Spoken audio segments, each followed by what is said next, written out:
semana. Semana passada o culto foi um pouco diferente. Então não teve comentário da semana passada. Então eu vou comentar algo que aconteceu semana passada, mas que refletiu na nossa semana, na semana que a gente está agora. Por quê? Presta atenção, todo mundo.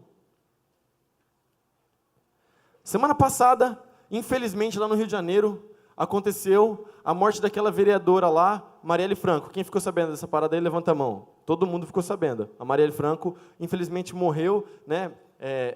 Foi um crime muito feio, muito feio. Só que, o que aconteceu? A galera do partido político dela e a galera da divisão política dela se aproveitou do crime horroroso que aconteceu com ela para fazer discurso político. E para falar que a bala que matou a Marielle foi azeitada no golpe do Temer e tudo mais, e um monte de coisa horrível que a esquerda está falando aí, cara. E, enfim, sabe por que a Marielle morreu? Ela não morreu porque ela era negra, ou ela não morreu porque ela era feminista, ela não morreu porque ela era do PSOL, ou ela não morreu pelas causas que ela defendia dos direitos humanos. Sabe por que ela morreu? Ela morreu porque o Rio de Janeiro está tomado pelo crime. Ela morreu porque o Rio de Janeiro, infelizmente, é uma zona de guerra. Ela morreu, assim como tantas outras pessoas morrem todo dia lá no Rio de Janeiro. Porque o Rio de Janeiro está tomado de violência. A morte dela não tem a ver com essas paradas que a galera está falando, não, mas tem a ver com a criminalidade. E você sabe por que essas coisas acontecem? Porque a igreja está em silêncio. É por isso, porque eu quero perguntar uma coisa para vocês, responda, é para responder em voz alta. Vocês acham que um lugar onde a igreja de Cristo se manifesta, a violência vai tomar conta? Não. A igreja de Cristo está recuada. É por isso que a violência está desse tamanho todo lá no Rio de Janeiro. E não só no Rio de Janeiro, mas no mundo todo. As coisas estão acontecendo porque a igreja não está fazendo o papel da igreja. Porque os filhos de Deus não estão fazendo o papel dos filhos de Deus. Porque quem deveria clamar, quem deveria estar pregando e espalhando o amor, não está espalhando o amor. É por isso que essas coisas acontecem. É por isso que o nosso Brasil é cheio de impunidade.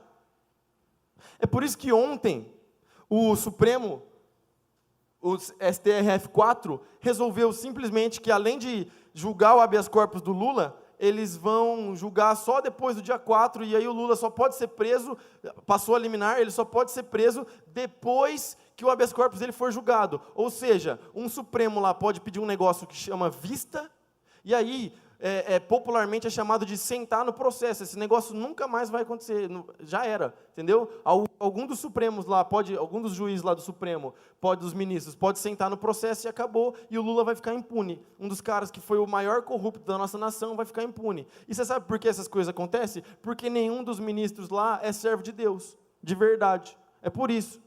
Porque as posições de influência e de liderança desse país deveriam estar sendo ocupadas pelos filhos de Deus. Mas elas não estão sendo ocupadas pelos filhos de Deus, estão sendo ocupadas pelos ímpios. E aí o mal toma conta. É por isso que essas coisas passam. E é por isso que eu estou aqui pregando para vocês. Porque às vezes você tem um sonho, sei lá, de estudar direito. Às vezes você tem um sonho de ser um engenheiro. Às vezes você tem um sonho de ser um atleta. Eu não sei qual é o seu sonho. Mas eu sei que você tem que sonhar. E eu sei que Deus vai te proporcionar as oportunidades para realizar o seu sonho. Mas quando você estiver lá, você tem que cumprir o seu papel, que é brilhar a luz de Cristo.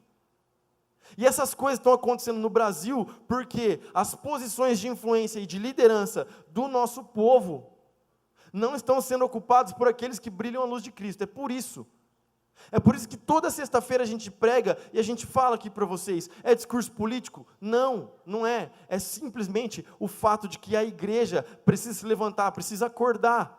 Em 2013, quando teve todas aquelas manifestações na rua, que eu não sei se vocês lembram, o pessoal falava assim, o gigante acordou, mas o gigante acordou, bebeu um copo de água, virou de lado e voltou a dormir.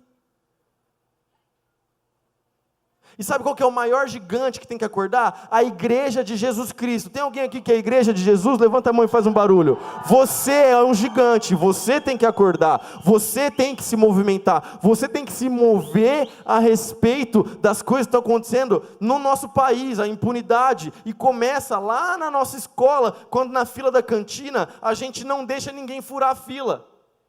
Agora, o crente é o primeiro que fura a fila. Quando chegar lá em cima, é claro que a corrupção vai tomar conta. Porque começa nas coisas pequenininhas, cara. Não adianta a gente reclamar dos corruptos que estão lá no Planalto Central, velho. A gente tem que começar a corrigir aquilo que é corrupto dentro do nosso coração. E aí a gente faz a diferença do nosso país. Aí a gente vai viver o verdadeiro avivamento. Amém? Esse foi o nosso comentário da semana.